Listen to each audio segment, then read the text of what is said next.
Harka akkam jirtu kabajamtoota daawwattoota keenya Prime Media irraa oduu isaa kanaaf jennee qabannee dhiyaanneerra. Oduuleen keenya oduulee gaggabaaboo fi akkasumas oduulee balballoomii, meetrooloojii fi biizinasii akkasumas oduu ispoortii qabannee dhiyaannee jirra. Oduu kan isinii dhiyeessu Ana Lamaayyoo Hayilamaariyaam. Hangafoota oduu dursuu ni galla.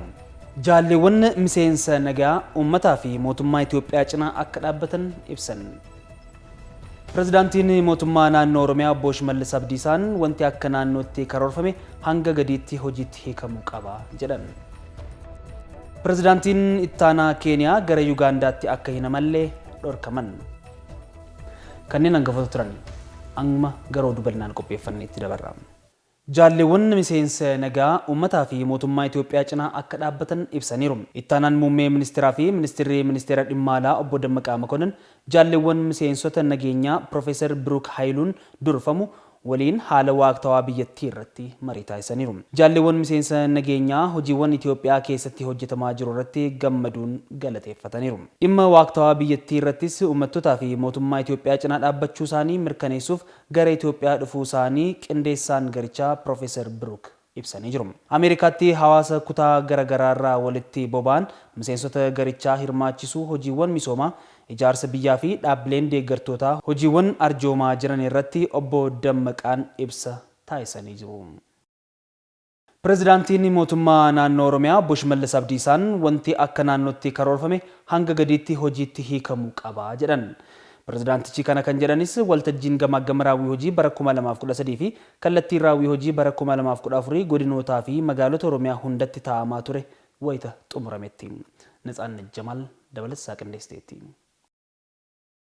Waltajjii gamaagama raawwii hojii bara 2013 fi kallattii raawwii hojii mootummaa naannoo Oromiyaa fi paartii badhaadhinaa damee Oromiyaa irratti xiyyeeffate gaggeeffamaa tureera. Waltajjichi erga magaalaa Adaamaatti gaggeeffameen booda torbee kana ammoo sadarkaa godinaalee magaalotaa fi aanaaleetti gaggeeffameera. Xumura waltajjii gaggeeffame irratti haasaa kan taasisan Pirezidaantiin Shimallis Abdiisaa bara hojii 2014 karoora hoogganuu irratti waa sadii qajeeltoo haa godhannu jechuun dhaamanii turan. Bu'uuruma kanaan karooricha hanga maatiitti gadi buusuun duraa duuba raawwii karooraa eeguu fi haala kamiyyuu keessatti waan karoorfame raawwachuudha jedhan. Kallattuma kanaan hojiirra oolchuuf kan qajeelfame gamagamni raawwii hojii mootummaa fi paartii bara 2013 fi kallattiin hojii bara 2014 sadarkaalee godinaa fi magaalota hanga aanaatti torbee kana keessa gaggeeffamaa tureera. Waltajjiiwwan marii kanaanis sadarkaa hundattuu ciminootaa fi hanqinoonni bara hojii 2013 keessa turan erga sirnaan qaacceeffamaniin duuba kallattiin raawwii hojii bara 2014 kennameera. Bara raawwii hojii 2013 keessa sadarkaan isaa wal caalus iddoo hundattuu osoo qormaanni hedduun jiru milkaa'inni gama misoomaa siyaasaa fi dinagdeen argame akka ciminaatti ilaalamuun bara raawwii hojii 2013 keessa sadarkaan isaa wal caalus iddoo hundattuu osoo qormaanni hedduun jiru milkaa'inni gama misoomaa siyaasaa fi dinagdeen argame akka ciminaatti ilaalamuun hanni tajaajila harkifachiisuu fi gurguruu gabaasa sobaa qisaasama qabeenyaa fi bajataa ammoo akka hanqinoota ijootti ka'aniiru. Kallattii raawwii hojii bara 2014 keessattis ariitiidhaan raawwachuu, baay'inaan hojjechuun oomishuu fi qulqullinaan raawwachuu xiyyeeffannoo godhachuun hojjetamuu akka qabu sadarkaa hundattuu waliigalameera. Gamagamni raawwii hojii bara 2013 fi kallattii raawwii hojii bara 2014 kun sadarkaa gandaa fi maatiittis ni gaggeeffama jedhameera. Xumura gamagama raawwii hojii kanarratti seektaroota raawwii olaanaa galmeessisaniif badhaasni moggaasa Presidential Award of Oromia Regional State jedhamuun sadarkaa naannootti kennamee ture sadarkaalee godinaa magaalotaa fi aanotattis kennameera. Maddi odeeffannoo kanaa waajjira pirezidaantii mootummaa naannoo Oromiyaati. Hidha xixiqqoo laggeen qabnu irratti ijaaruun itti fayyadama bishaan keenyaa guddisuuf ni hojjannaa jedhan sadarkaa ministeera deetaatti gorsaan ministeera bishaan jallisii fi enerjii Obbo Mootummaa Maqaasaa. Hidha laga Abbayyaaf ammoo biyyoonni sadeen yoo ta'anii sammuu qulqulluun mari'atan falli akka argamus eeranii jiru. Dabalan isaa akka taanutti qindaa'eera. Itoophiyaan laggeen daangaa ce'an laga Abbayyaa dabalatee qabdu gara misoomaatti geeddaruuf irraa fayyadamuuf hojjechaa hin turre. Laggeen kunniin hojiin gurguddoo irratti hojjetamuu kan danda'uu fi biyyattiifis bu'aa olaanaa argamsiisuu kan danda'anidha. Haa ta'u malee yeroo dhiyaasitti hojiin hidha laga Abbayyaatiin wal qabatee eegalame garuu cimee akka itti fufu himan sadarkaa ministeera deetaatti gorsaan ministeera bishaan jallisii fi enerjii Obbo Mootummaa Maqaasaa. Bishaan biyya alaatti ce'an yookaan daangaarra kan jiranii fi biyya alaatti kan jiran gara lagoota gurguddaa jahatu jira. Kana Abbaayyin dabalatee jechuudha. Isaan kanarratti hojiin kana jedhamu gammaatti hojjetame hedduun hin jiru. So kanaaf fuulduratti amma xiyyeeffannoon ta'uu qabus bishaan kanatti fayyadamu murteessaadha. Bishaan immoo qulfii waan hundaati, misooma hundaati. Bishaan fayyadamuu jechuun bishaan waan hunda misooma hunda keessatti hirmaachuun kan danda'amudha. Kanaaf hagammaatti kan itti fayyadamnee jirru baay'eedha miti. Garuu fuulduratti amma egaa hidhii laga Abbaa irratti calqabamee asitti wanti calqabamu jiru kana cimsinee itti deemuun barbaachisaa ta'a. Malee hagammaatti hedduu fayyadamneera jechuun hin danda'amu. Laggeen jiran irratti hidha xixiqqoo ijaaruun rooba eegurraa jallisiinis itti fayyadamuun qonna keenya sadarkaa olaanaatti fooyyessuuf kan hojjetamu ta'us eeranii jiru. Hojii bishaan irratti cimnee hojjechuun murteessaa akka ta'e hundinuu qaamni hunduu itti amanee jira. Kanaaf gadi buufnee hojjechuudha. Hidha guddicha laga Abbaa qofaa miti baay'ee hojjechuun nu barbaachisa. Laggeewwan qabnu hundarratti hojii guddaa hojjechuun nurraa eegama. Sana qofaa miti iddoo adda addaa maakiroo daams waan xixiqqaa kanaan bishaan qabannee irratti hojjechuun murteessaadha. Kana hoo ta'e malee qonna keenyas qonna roobaa qofaan eeggannee waggaatti si'a tokko innuu akka gaariitti otoo hin baasiin kanaan hiyyummaa keessaa ba'uun hin danda'amu. Kanaaf bishaan qabnu kanarratti kan roobuus qabannee kan yaa'aa jiruttis fayyadamnee misoomarra oolchuun murteessaa ta'a. Kan hogoone biyya kana guddisuun bishaan keenyatti fayyadamuun hin danda'ama. Amma kallattiin qabamee jiru kun gaariidha. Kana cimsinee itti fufuun gaarii ta'a yaada jedhuun qaba.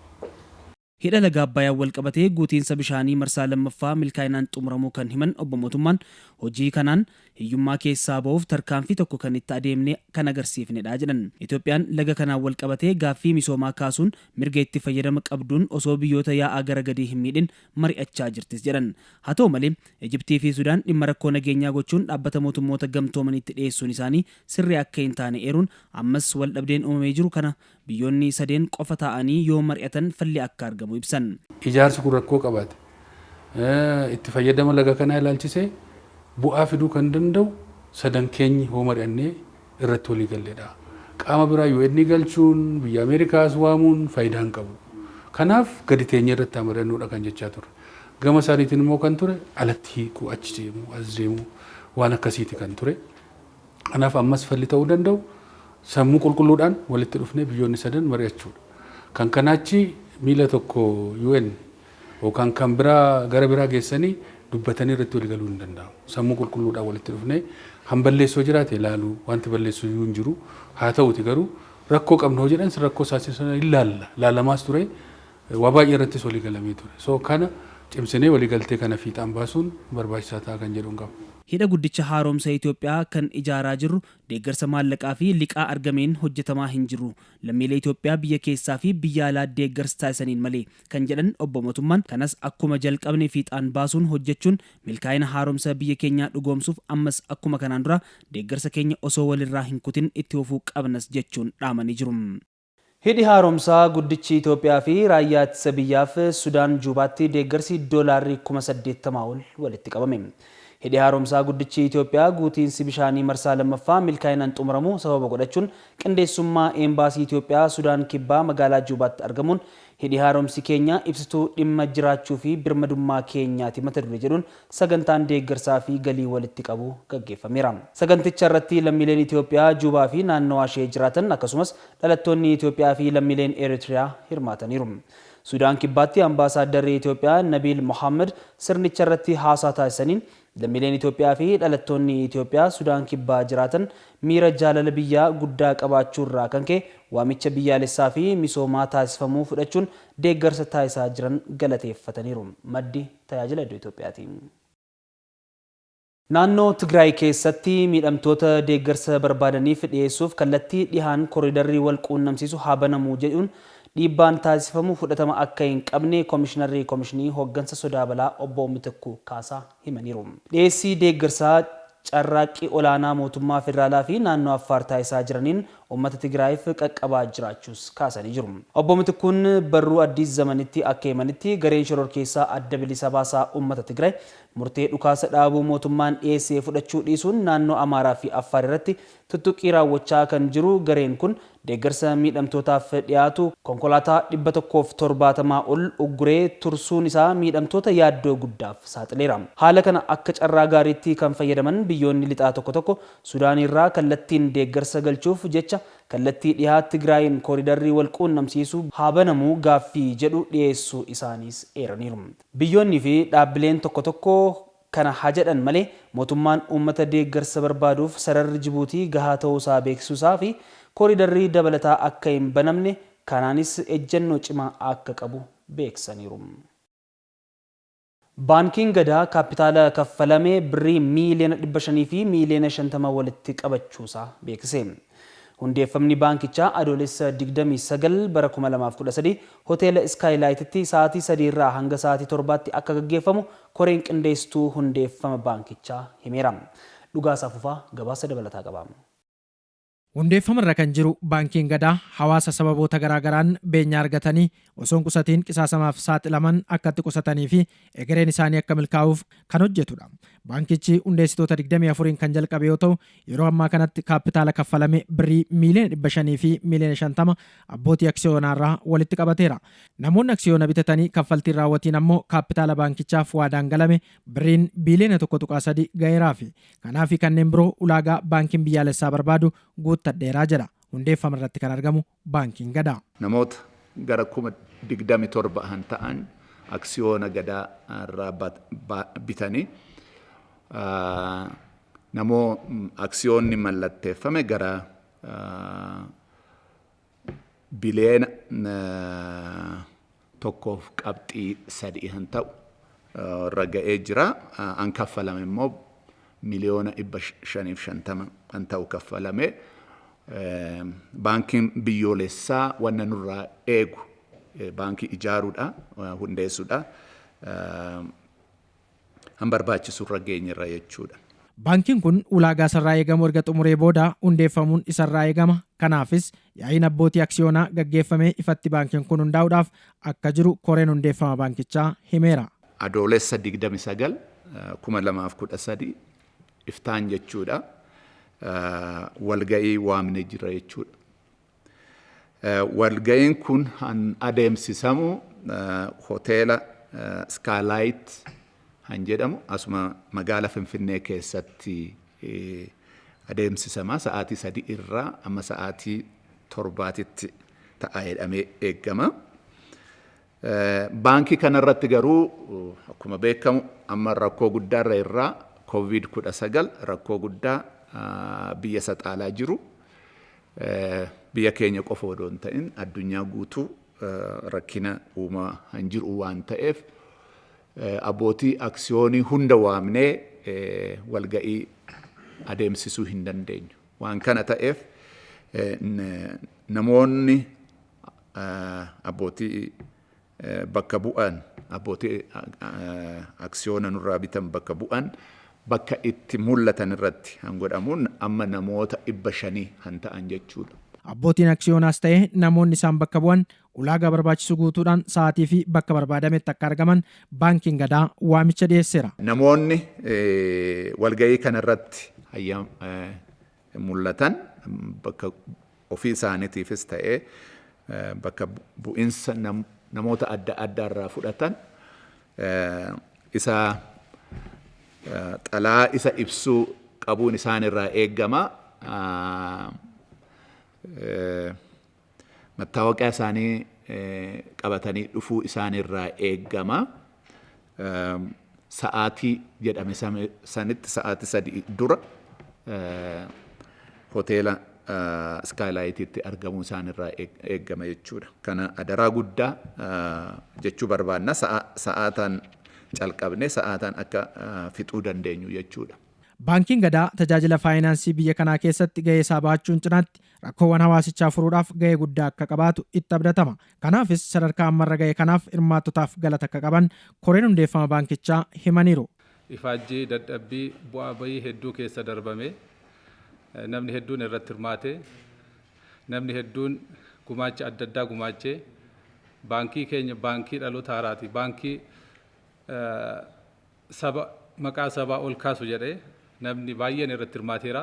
Kanaafuu har'a geenyee yeroo hundeeffama isaa labsuuf jala bultii irra jirrutti gammachuu guddaatu nutti dhagahama. Baankiin Gadaa jalqabbiinsaa akkuma jedhame rakkoo hiikuuf yaaduudhaan kan jalqabamedha. Rakkoon kunis rakkoo hawaasummaa, rakkoo dinagdee biyya keenya keessa jiru hiikuu keessatti gumaacha olaanaa, shoora olaanaa ni taphata jennee kan eegalledha. Akkuma yaadames galata Waaqayyoo haa ta'u, galanni uummata keenyaaf haa ta'u, baankiin kun asirra gahee hundeeffama isaarra gaheera jechuudha. Baankiin kunis boor fuulduratti dhaloota haaraa kanaaf, uummata kanaaf haala adda addaatiin faayidaa hedduu ni kenna jennee akkuma karoora keenya keessatti, qorannoo keenya keessatti ibsuuf yaalletti gahee guddaa ni taphata. Uummata keenya gara misoomaatti, gara daldalaatti, gara qabeenya horachuutti ni ceesisa jennee abdii guddaa irraa qabna jechuudha. Baankiin Gadaa baankii dhaloota haaraati. Kanaafis dhaloonni ammaa baankii kana utubuu fi irraa fayyadamaa ta'uun ammoo gahee isaatii jedhu koreen hundeessitoota baankii Gadaa.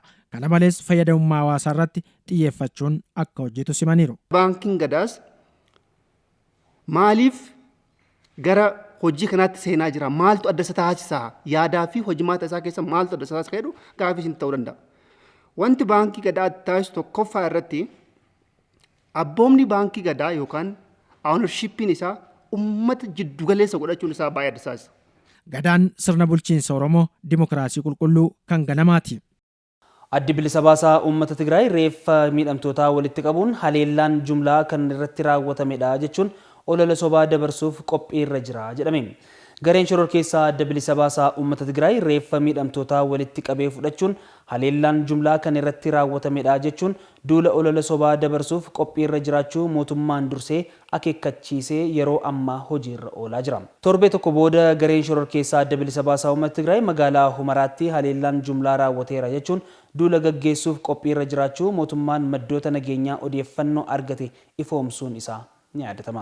Adoolessa 15/2013 mootummaa qulqulleessa odeeffannoo waaktawaatiin bu'uura odeeffannoo akeekkachiisa jedhuun gadi lakkiseen juuntaan torbee kana humna addaa naannoo Amaaraa fi raayyaan ittisa biyyaa Humaraatti haleellaa akka raawwatu miidiyaa hawaasaatiin tamsaasuu akka eegalu karoorri isaa ni mul'isa jechuun dursee akeekkachiisee ture. Mootummaanis gareen shororkeessaa kun dhaabbilee miidiyaa idil addunyaa deeggaraniin lammiilee nagaa Humaraa ajjeefamuun laga keessatti gatamaniiru jechuun dursee odeeffannoo sobaa qindeessee duulaan walirraa fuuchaa jiraachuun ibsameera. Weellisaa aartiist Hacaaluu Hundeessaa ajjeesuun isaa kan itti mirkanaa'e hidhaan umrii guutuu itti murtaa'e. Hacaaluu ajjeesuun isaa kan itti mirkanaa'e Xilaawun Yaamii manni murtii olaanaa federaalaa Lidataa Ramaddii lammaffaa hidhaa umrii guutuun itti murteesseera. Murtichi kan laatame manni murtii olaanaa federaalaa Lidataa Ramaddii lammaffaa dhaddacha yakkaa farra shororkaa fi dhimmoota mootummaadhaan.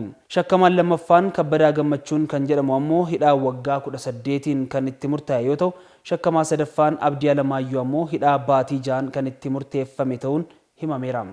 Maddi EBCdha.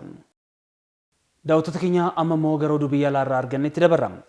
Pirezidaantiin ittaanaa Keeniyaa gara Yuugaandaatti akka hin imalle dhorkaman. Pirezidaantiin ittaanaa Wiiliyaam Ruutoo gara biyya ollaa Yuugaandaa imaluuf wayita jedhan sa'aatii muraasa dura waraqaa qulqullinaa gaafatamuun isaanii himameera. Wiiliyaam Ruutoon dhimma dhuunfaaf gara Yuugaandaa imaluuf gara immigireeshinii yoo deemanidha waraqaa qulqullinaa akka fidan kan gaafataman. Yeroo dhiyoos hariiroon Ruutoo fi Uhuruu Keeniyaataa laafuu isaa kan himame yoo ta'u, ji'a adoolessaa keessa imala dhuunfaan Yuugaandaa daawwatanii turan jedhameera. Wiiliyaam Ruutoon imallee isaanii gara Yuugaandaa taasisuuf turuun erga gufatee booda waaqaaf kenneera jechuun tiwiitara isaanii irratti barreessaniiru. Taalibaan magaalaa murteessituu Afgaanistaan Laashkaar Gaayii haleeluu hordofee lolli hammaachaa jiraachuun himame.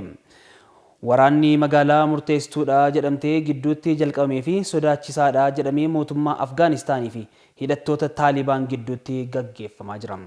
Kutaa bulchiinsa Helmaan Kibbaa keessatti argamtu Laashkaargaahii jedhamu keessatti haleellaan humnoota qilleensaa Ameerikaa fi Afgaanistaan gaggeeffamullee naannichatti haleellaan Taalibaan cimaan gaggeeffameera. Taalibaan buufata TV tokko to'ateera. Sababii waraanichaa namoonni kumaatamaan lakkaaman baadiyyaa irraa gara gamoowwan jiranitti baqatanii da'atanii jiraachuunis himameera. Ameerikaan sochii waraanaa waggoottan 20f biyyattii keessatti taasisaa turte dhaabdee ba'uushee hordofee Taalibaan baatiiwwan dhiyoo keessa dhiibee dhufaa jira jedhameera. Kutaan bulchiinsa Helmaan wiirtuu duula loltummaa Ameerikaa fi Ingiliz kan turte yommuu ta'u, kutaan bulchiinsattii kun to'annoo Taalibaan jala kan galtu taanaan mootummaan Afgaanistaaniif miidhaa guddaa akka ta'us himameera. Taalibaan Laashkaargaahiin kan qabatu taanaan erga bara 2016 as magaalaa guddoo yeroo jalqabaatiif qabatu ta'a jechuudha. Magaalattiin magaalawwan sadii humni hidhataan kun haleellaa irratti bane keessaa ishee tokkodha jechuun BBC'n gabaaseera. Egaa kabajamtoota daawwattoota keenya oduun isaa kanaaf qabanne kanuma qophiilee Prime Media waliin turtii gaarii isin hawwina.